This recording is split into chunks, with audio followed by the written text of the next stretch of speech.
Hello engineers, আমি তোদের জন্য চলে এসেছি আর একটা নতুন ভিডিও নিয়ে, যেটা হচ্ছে ল শুরু হবে। এখানে আমরা Faraday's law of electromagnetic induction আলোচনা করে নেব। এবার ফ্যারাডেস লতে এই যে ফর্মটা লেখা আছে, যেখানে ডেল ক্রস ই মানে কার্ল আমরা জানি equal to minus del B by del T. এবার বিটা হচ্ছে ম্যাগনেটিক ফিল্ড আর ইটা হচ্ছে ইলেকট্রিক ফিল্ড। ওই জন্যই ইলেকট্রোম্যাগনেটিক ইন্ডাকশান, যার মধ্যে ইলেকট্রিক ফিল্ডও আছে আর ম্যাগনেটিক ফিল্ডও আছে। এটা ম্যাগনেটিক ফিল্ড, এটা ইলেকট্রিক ফিল্ড। তো ফ্যারাডেস লটা বলতে এটা কি চাইছে? এটাই বলতে চাইছে, যেটা হচ্ছে the EMF induced in any close circuit is equal to time rate of change of flux linkage by that circuit. মানে এই যে একটা ম্যাগনেট আছে যার নর্থ পোল আর সাউথ পোল, তো এই ওপরে যে দাগগুলো সেটা হচ্ছে ম্যাগনেটিক ফিল্ড। এন থেকে বেরোচ্ছে এসে ঢুকছে, আবার এন থেকে বেরোচ্ছে এসে ঢুকছে, এই দুটো হচ্ছে ম্যাগনেটিক ফিল্ড।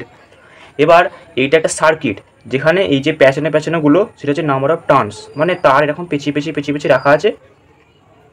এটা একটা রেজিস্ট্যান্স আর এটা একটা অ্যামিটার। এটা একটা রেজিস্ট্যান্স আর এটা হচ্ছে একটা কয়েল, যেখানে এন নাম্বার অফ টার্নস আছে। এটা একটা সার্কিট, আর এর সামনেই মানে কাছাকাছি একটা ম্যাগনেট রাখা হয়েছে, যেখান থেকে কন্টিনিউয়াসলি এরকম ফ্লাক্স বেরোচ্ছে। এই যে মানে এই দাগগুলো বেসিক্যালি ম্যাগনেটিক ফিল্ড। এই যে দাগগুলো বেরোচ্ছে এখান থেকে, এই যে বেরোচ্ছে এই যে রাখা। এবার এই ম্যাগনেটটাকে রাখা হলে এই সার্কিটের কাছাকাছি দেখতে পাবি এই অ্যামিটারের যে কাঁটাটা সেটা একটু নড়ছে। তার মানে এটাই বোঝায় যে সার্কিটের ভেতর দিয়ে কারেন্ট পাস হচ্ছে, সেই কারণে অ্যামিটারের কাঁটাটা একটু নড়ছে।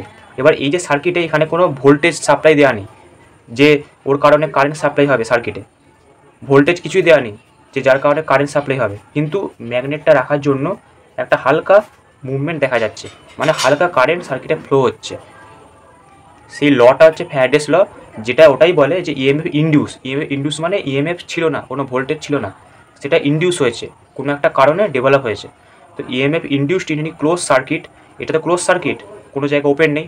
তো এই ক্লোজ সার্কিটে যে ইএমএফটা ইন্ডিউস হলো ওটা হচ্ছে equal to the time rate of change of flux linkage by that circuit. মানে বি হচ্ছে ম্যাগনেটিক ফিল্ড বলেছি, এবং টাইমের সাথে ম্যাগনেটিক ফিল্ডের যে চেঞ্জ হচ্ছে সেইটার সাথে সমান। এর মধ্যে ইএমএফ যে ইন্ডিউস হচ্ছে সেইটা কতটা রেটে ফ্লাক্স লিকেজ চেঞ্জ হচ্ছে তার ওপর ডিপেন্ডেন্ট। মানে টাইমের সাথে যেরকমভাবে ফ্লাক্স লিকেজ চেঞ্জ হচ্ছে সেরকম অনুযায়ী এই ক্লোজ সার্কিটে কারেন্ট ফ্লো হচ্ছে, কোনো সময় একটু কম, কোনো সময় একটু বেশি। সেটা টাইমের সাথে যেমন এটা চেঞ্জ হচ্ছে সেই রেশিওতে এখানে কারেন্টটাও চেঞ্জ হচ্ছে, কখনো একটু কম কখনো একটু বেশি এরকম। এবার এখানে ইএমএফটা ইন্ডিউস হয়েছে, এখানে কিন্তু কোনো সাপ্লাই দেওয়া নেই, এটার জন্য এখানে ইএমএফ একটা ইন্ডিউস হয়েছে, একটা ডেভেলপ হয়েছে, যার জন্য সার্কিটে কারেন্ট ফ্লো হওয়া শুরু হয়েছে। সেটা খুব বেশি হবে না, কম, কিন্তু হালকা হলেও ফ্লো হবে। যখনই এটা সামনে আনা হবে সার্কিটের এই ম্যাগনেটটাকে, তখনই দেখা যাবে হালকা মুভমেন্ট হচ্ছে। সেটা হওয়ার কারণ এই ফ্লাক্স লিকেজটা টাইমের সাথে চেঞ্জ হচ্ছে, তার জন্য এই সার্কিটে ইএমএফটা ইন্ডিউস হয়েছে, তার জন্য হালকা কারেন্ট ফ্লো হচ্ছে। তো ম্যাগনেটিক ফিল্ড থেকে ইলেকট্রিক ফিল্ড তৈরি হলো, সেই কারণে এটা হচ্ছে ইলেকট্রোম্যাগনেটিক ইন্ডাকশান, এবং সেটা ফ্যারাডে বলেছিল, ফ্যারাডেস ল এটা। তাহলে বোঝা গেল কি বলতে চাইছে। এবারে ম্যাথামেটিক্যাল যে ডেরিভেশান সেটা হচ্ছে এই যেখানে দেখে নিই, এখানে ভি ইএমএফ মানে হচ্ছে ইএমএফ মানে যে ইন্ডিউস ইএমএফ, সেটাকে ভি ইএমএফ আকারে রিপ্রেজেন্ট করছে। মাইনাস এন হচ্ছে নাম্বার অফ টার্নস, এই যে কয়েলে কতগুলো টার্ন সেটা হচ্ছে এন নাম্বার অফ টার্নস আছে, সেই কারণে এনটা হচ্ছে নাম্বার অফ টার্নস। আর ডি ফাই বাই ডিটি, এই ফাইটা হচ্ছে ম্যাগনেটিক ফ্লাক্স, কারণ আমাকে চেঞ্জ অফ ফ্লাক্স লিকেজ বলেছে টাইমের সাথে, সেই কারণে আমাকে ডেল মানে ডিডিটি আসবে, কারণ ফাইটা হচ্ছে ম্যাগনেটিক ফ্লাক্স, এবং বলেছে টাইমের সাথে কত রেটে চেঞ্জ হচ্ছে, মানে ডিডিটি অফ ফাই ক্যালকুলেট করতে হবে, এবং সেটা নাম্বার অফ টার্নস আছে। মাইনাস সাইনটা হওয়ার কারণ হচ্ছে যে ফ্লাক্সের জন্য কারেন্ট প্রডিউস হলো, সেই কারেন্টই আবার ফ্লাক্সকে অপোজ করছে, মানে যেই ওকে তৈরি করলো ও তাকেই অপোজ করে। এই জন্য মাইনাস সাইনটা হয়েছে, যে which tells the induced EMF opposes the flux producing it, যে ফ্লাক্স একে তৈরি করলো তাকেই অপোজ করে। তো অপোজ করা মানে একটা উল্টো দিকের ফোর্স, ওই জন্য মাইনাস। তাহলে বোঝা গেল। এবং আরেকটা ছোট টার্ম জেনে নিই, তারপর আমরা লটা প্রুফ করব এবং সেখানে যে থিওরেমগুলো শিখেছি তারও অ্যাপ্লিকেশান দেখব। এখানে আমরা একটা ইএমএফ দেখতে পাচ্ছি, যেটা হচ্ছে ট্রান্সফর্মার ইএমএফ। ট্রান্সফর্মার ইএমএফ মানে হচ্ছে যদি কোনো একটা এরকম লুপকে আমরা টাইম ভ্যারিং ম্যাগনেটিক ফিল্ডে রেখে দিই। টাইম ভ্যারিং ম্যাগনেটিক ফিল্ডের রিপ্রেজেন্টেশনটা হচ্ছে বিটি, বি হচ্ছে ম্যাগনেটিক ফিল্ড, ব্যাগারে টি কেন, কারণ টাইম ভ্যারিং, টাইমের সাথে চেঞ্জ হবে, মানে টি এর ফাংশন। এই টাইম ভ্যারিং ম্যাগনেটিক ফিল্ডে যদি আমি কোনো একটা এরকম লুপকে রেখে দিই, তাহলে এই লুপের রেজিস্ট্যান্সের অ্যাক্রসে একটা ইএমএফ ইনডিউস হবে। যদি এই লুপটাকে আমরা একটা টাইম ভ্যারিং ম্যাগনেটিক ফিল্ডে রেখে দিই, এই যে ম্যাগনেটিক ফিল্ডের ডিরেকশান, যদি আমরা টাইম ভ্যারিং ম্যাগনেটিক ফিল্ডে রেখে দিই এই লুপটাকে, তাহলে রেজিস্ট্যান্সের অ্যাক্রসে একটা ইএমএফ ইনডিউস হবে। ওটাকেই বলে ট্রান্সফর্মার ইএমএফ, যেটা আমি একটু আগে যখন ফ্যারাডেস লটা আলোচনা করছিলাম ওখানেও সেম ইএমএফই তৈরি হয়েছে। ম্যাগনেট রাখার দরুন যে সার্কিটে কারেন্ট ফ্লো হচ্ছে, ওটা তো ইএমএফ ইনডিউস হওয়ার জন্য হচ্ছে। ইএমএফ ইনডিউস না হলে কারেন্ট ফ্লো হবে না, এবং যে ইএমএফটা ইনডিউস হচ্ছে সেইটাকে বলে ট্রান্সফর্মার ইএমএফ। সেটা ইনডিউস হলো কেন? কারণ ওই সার্কিটটা টাইম ভ্যারিং ম্যাগনেটিক ফিল্ডে ছিল, কন্টিনিউয়াসলি টাইমের সাথে ফ্লাক্স লিকেজ চেঞ্জ হচ্ছিল, মানে টাইম ভ্যারিং ম্যাগনেটিক ফিল্ড। সেই কারণে ওই সার্কিটে ইএমএফ ইনডিউস হয়েছিল। এবার ইএমএফটা হচ্ছে ট্রান্সফর্মার ইএমএফ, ইএমএফ ইনডিউস হওয়ার জন্য কারেন্ট ফ্লো হলো।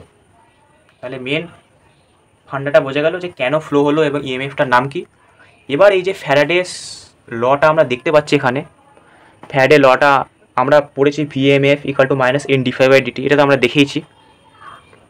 একটু আগে দেখলাম ভিএমএফ হচ্ছে induce EMF, minus N number of turns, d phi by DT, phi হচ্ছে ম্যাগনেটিক ফ্লাক্স। এবার এনটাকে 1 ধরা হলো, মানে নাম্বার অফ টার্নসটাকে 1 যদি ধরি, তাহলে এইটা আমার লটা হয়। এবার এইখান থেকে যেটা আমি কোশ্চেনে দেখলাম সেটা কি করে লিখবো, সেটা আমরা থিওরেমের মাধ্যমে লিখবো, সেটা আমরা দেখে নিই। এবার হচ্ছে আমরা যে ফর্মুলাটা দেখতে পেলাম, VMF equal to minus d phi by DT, মানে এনের ভ্যালুটা 1 বসানোর পর আমরা এই ইকুয়েশনটা পেলাম, যেখানে ফাই মানে কি, ফাই মানে হচ্ছে আমার ম্যাগনেটিক ফ্লাক্স, ফাই মানে হচ্ছে আমাদের ম্যাগনেটিক ফ্লাক্স। এবার এই ইকুয়েশনটা আমরা পেলাম। এবার এখান থেকে স্টেপ বাই স্টেপ করব। ফার্স্ট হচ্ছে ভিইএমএফ, ইনডিউস ইএমএফ মানে আলটিমেট তো সেই পোটেন্সিয়ালি, ভি মানে কি, পোটেন্সিয়াল রিপ্রেজেন্ট করে, ভি মানে, ই মানে হচ্ছে ইলেকট্রিক ফিল্ড, আর ভি মানে হচ্ছে ইলেকট্রিক পোটেন্সিয়াল। তাহলে পোটেন্সিয়ালের সাথে ইলেকট্রিক ফিল্ডের রিলেশন কী হয়, ই ডট ডিএল। এবার ই হচ্ছে ভেক্টর, আর এখানে আমরা এই ক্লোজ সাইনটা দেবো আর এল লিখবো। এইটার মানে কি, এই ক্লোজ সাইনটা দেওয়ার মানে হচ্ছে ক্লোজড পাথ, আর এলটা মানে হচ্ছে লাইন ইন্টিগ্রাল। এই যেখানে এল আছে, এই এল মানে হচ্ছে লাইন ইন্টিগ্রাল, ডিএল এই যে ইন্টিগ্রেশনের সাইন ডিএল মানে লাইন ইন্টিগ্রাল, যেটা আগের ভিডিওতে আলোচনা করেছি। আর ক্লোজড সাইনটা দেওয়া মানে হচ্ছে ক্লোজড পাথ, আর line integral around close path. L মানে লাইন ইন্টিগ্রাল, আর এইটা দেওয়া মানে অ্যারাউন্ড ক্লোজ পাথ। তাহলে হয়ে গেল। একটু আগে সেটাই আমি বললাম যে একটা যদি কোনো লুপটা ক্লোজড পাথই, তো লুপকে যদি আমরা কোনো টাইম ভ্যারি ম্যাগনেটিক ফিল্ডে রাখি তাহলে আমার ইএমএফ ইনডিউস হবে। তো সেটাই বোঝাতে চাইছে, ওই জন্য ক্লোজটা দেওয়া হলো। এটা হচ্ছে লেখা যায়। এবার এটা তো ভিএমএফ, এটা লেখা যায়। এবার মাইনাস ডিফাই বাই ডিটি, এবার ফাই মানে হচ্ছে ম্যাগনেটিক ফ্লাক্স। এবার ফাইয়ের মানে কি, ফাই মানে হচ্ছে amount of magnetic field passing through surface. Phi মানে হচ্ছে ম্যাগনেটিক ফ্লাক্স, আর ম্যাগনেটিক ফ্লাক্স মানে হচ্ছে the amount of magnetic field passing through surface. মানে যদি এটা একটা সারফেস ধরি আমি, তাহলে এর মধ্যে দিয়ে কতগুলো ম্যাগনেটিক ফিল্ড পাস করছে সেটা হচ্ছে ম্যাগনেটিক ফ্লাক্স। কতগুলো ম্যাগনেটিক ফিল্ড পাস করছে, the amount of magnetic field passing through surface, এই সারফেসের মধ্যে দিয়ে কতগুলো পাস করছে, তার ফর্মুলা হয় ফাই ইকুয়াল টু, যেহেতু সারফেসে কথা এলো তাহলে এস হবে, আর ম্যাগনেটিক ফিল্ডের প্রসঙ্গ এলো তাহলে বি আসবে, আর ডি এস আসবে। সারফেসের প্রসঙ্গ মানেই সারফেস ইন্টিগ্রাল হবে, আর বি ডট ডিএস। তাহলে বোঝা গেল কি বলতে চাইছে। এবার এখানে আমি এটা দিয়ে দিলাম ক্লোজ সারফেস।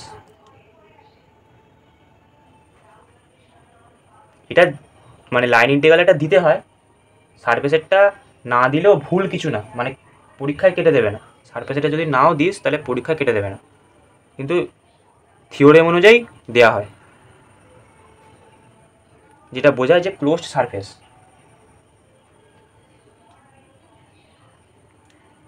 হলো, তাহলে ফাই মানে এটা পেলাম। তাহলে এবার ডিডিটি আছে, ডিডিটি অফ ফাই, তার মানে কি হবে, DDT of B dot DS theorem অনুযায়ী। এখন তো থিওরেম ঢোকেনি, তো ফাই মানে এটা, তাহলে ডিডিটি অফ ফাই মানে হচ্ছে এটা। এবার এর আগে একটা মাইনাস আছে, তাহলে মাইনাস ডিডিটি অফ ফাই, তাহলে minus DDT of B dot DS. তাহলে বোঝা গেল, তাহলে এটা আলটিমেট পেলাম এই সাইডটা, আর এই সাইডটা কি পেয়েছি, এইটা, এই সাইডটা পেয়েছি এটা, আর এই সাইডটা পেলাম এইটা। তাহলে এই দুটোকে ইকুয়েট করবো,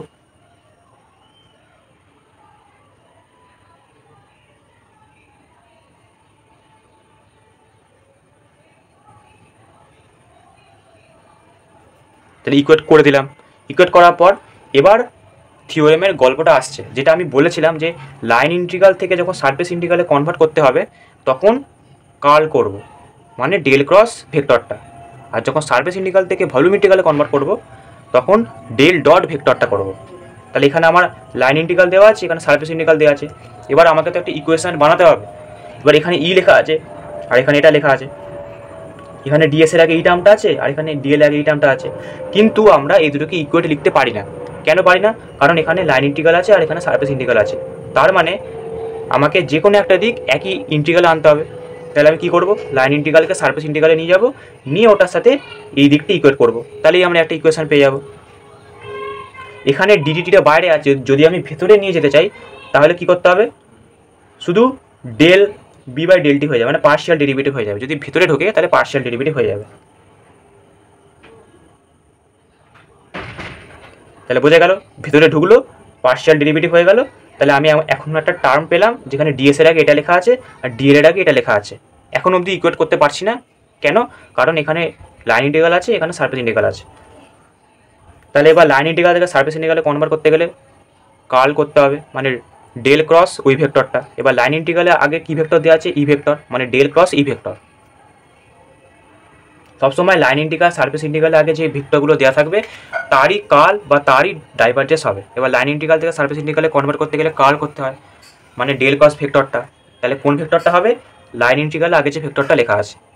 একইভাবে সারফেস ইন্টিগ্রাল থেকে যদি ভলিউম ইন্টিগ্রালে কনভার্ট করতে হতো তাহলে কার ডট হতো, সারফেস ইন্টিগ্রালে আগে যে ভেক্টরটা লেখা থাকবে, যেটা থেকে যেখানে চেঞ্জ করবি তার আগের ভেক্টরটাকে কার্ল করতে হবে অথবা ডট করতে হবে। তাহলে লাইন ইন্টিগ্রাল থেকে সারফেস ইন্টিগ্রালে কনভার্ট করতে গেলে কার্ল করতে হয়, কাকে করব, যেখান থেকে কনভার্ট করছি লাইন ইন্টিগ্রালকে কনভার্ট করছি, তাহলে লাইন ইন্টিগ্রালে আগে যে ভেক্টরটা লেখা আছে তার কার্ল হবে। তাহলে এইটাকেই যদি আমি ওই থিওরেম আকারে লিখতে চাই, কোন থিওরেম হবে, স্টোকস থিওরেম। স্টোকস থিওরেমে অ্যাকর্ডিংয়ে যদি লিখতে চাই তাহলে কীরকম দেখতে হবে, সারফেসের সাইন ডেল ক্রস ই। এবার বলেছিলাম যে অনেক জায়গায় শুধু এটা লেখা থাকে ডেল, অনেক জায়গায় ভেক্টর দেওয়া থাকে, কোনোটাই ভুল নয়, এক একটা বইতে এক রকম থাকে। তো আমি মাথায় এটা দিয়ে দিচ্ছি। তাহলে কনভার্ট হয়ে গেল, লাইন ইন্টিগ্রাল থেকে সারফেস ইন্টিগ্রালে কনভার্ট করতে গেলে কার্ল করতে হবে, কার, লাইন ইন্টিগ্রাল আগে যে ভেক্টরটা আছে তার, করে দিলাম। এবার এদিকে কী লেখা ছিল, minus del B by del T DS. এবার এদিকে ডিএস এর আগে এটা আছে, এদিকে ডিএস এর আগে এটা আছে। এখন আমি এই দুটোকে ইকুয়েট করতে পারবো, কেন, কারণ এখানেও ডিএস আছে এখানেও ডিএস আছে। তাহলে ইকুয়েট করে দিই।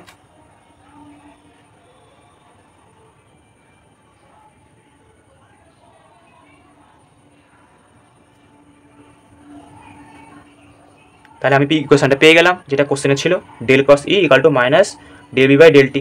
এটা হচ্ছে ম্যাগনেটিক ফিল্ড, এটা হচ্ছে ইলেকট্রিক ফিল্ড। তাহলে প্রুফ করতে পারলাম বুঝতে পারলাম যে কীভাবে থিওরেমটাকে কাজে লাগাতে হয়। যখনই এরকম একদিকে লাইন ইন্টিগ্রাল, একদিকে সারফেস ইন্টিগ্রাল, একদিকে সারফেস ইন্টিগ্রাল, একদিকে ভলিউম ইন্টিগ্রাল থাকবে, তখন আমরা ইকুয়েট করতে পারবো না। যেগুলো লাইন ইন্টিগ্রালের আগে, সারফেস ইন্টিগ্রালের আগে অথবা ভলিউম ইন্টিগ্রালের আগে লেখা থাকবে, তার সাথে ইকুয়েট করতে পারা যাবে না। কারণ আমি এই এর সাথে এটাকে ইকুয়েট করতে পারি না, কারণ এখানে লাইন ইন্টিগ্রাল আছে, এখানে সারফেস ইন্টিগ্রাল আছে। ইকুয়েট করতে গেলে আমাকে বোথ সাইডে সেম ইন্টিগ্রাল রাখতে হবে। তাহলে বুদ্ধিমানের কাজ কী হবে? লাইন ইন্টিগ্রালটাকে আমি সারফেস ইন্টিগ্রালে কনভার্ট করে নেবো। কী করে করতে হবে? Stokes theorem. যখনই লাইন ইন্টিগ্রাল থেকে সারফেস ইন্টিগ্রালে কনভার্ট করতে হয়, তখনই কার্ল করতে হয়। এবার ডেল ক্রস ভেক্টরটা হয়। এবার কোন ভেক্টরটা হবে? তুই লাইন ইন্টিগ্রাল থেকে সারফেস ইন্টিগ্রালে কনভার্ট করতিস, মানে তুই লাইন ইন্টিগ্রাল থেকে সারফেস ইন্টিগ্রালে কনভার্ট করছিস, সেই কারণে ডেল ক্রস কোনটা হবে? লাইন ইন্টিগ্রালে আগে যে ভেক্টরটা আছে, তাহলে ডেল ক্রস ই, ডেল ক্রস ই। এবার সারফেস ইন্টিগ্রালে কনভার্ট হয়ে গেল। এবার আমি দুটো দিকে ইকুয়েট করতে পারি। তাহলে ইকুয়েট করলাম, এটা পেয়ে গেলাম। এইভাবে আমি স্টোকস থিওরেমটাকে কাজে লাগালাম। তাহলে বোঝা গেল? এই লটা আশা করি বোঝা গেছে। এর পরের ভিডিওতে বাকি লগুলো পড়াবো, ওখানেও তোরা দুটো থিওরেমের অ্যাপ্লিকেশান দেখতে পাবি। সেই কারণে আগের ভিডিওটা দেখতে হবে, ওখানে দুটো থিওরেম ব্যাখ্যা করে দিয়েছি। তাহলে তোরা বুঝতে পারবি যে কেন হুট করে আমি চেঞ্জ করে দিলাম এখান থেকে এখানে, কিসের জন্য। আশা করি বোঝা গেছে। যদি তোরা ভিডিওটা যদি পছন্দ হয় তাহলে লাইক করে দিস, বেশি বেশি করে বন্ধুদের মধ্যে শেয়ার করে দিস, সাবস্ক্রাইব করতে একদম ভুলবি না, ভালো ভালো কন্টেন্ট পাওয়ার জন্য, যাতে মিস না করিস। চল, বাই বাই।